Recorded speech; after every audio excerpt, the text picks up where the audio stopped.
Namangan viloyati Ichki ishlar boshqarmasi hamda Davlat xavfsizlik xizmati tezkor xodimlari tomonidan Namangan shahrida yashovchi fuqaroning qilgan murojaati yuzasidan tezkor tadbir o'tkazildi.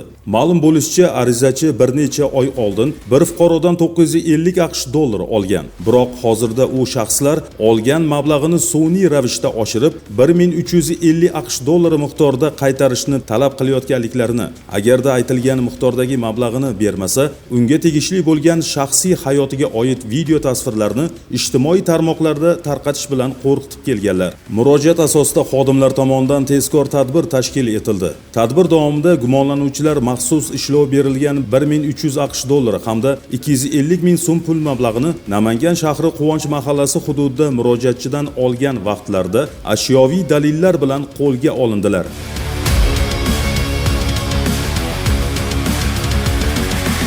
Mazkur holat yuzasidan Namangan shahar Ichki ishlar boshqarmasi huzuridagi tergov bo'limi tomonidan O'zbekiston Respublikasi Jinoyat kodeksining 165-moddasi 2-qismi bilan jinoyat ishi qo'zg'atilib, hozirda dastlabki tergov harakatlari olib borilmoqda.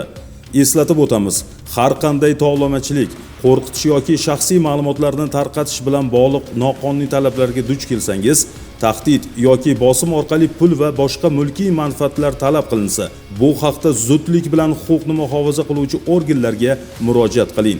Hushyor bo'ling. Qonuniylikni birgalikda ta'minlaymiz.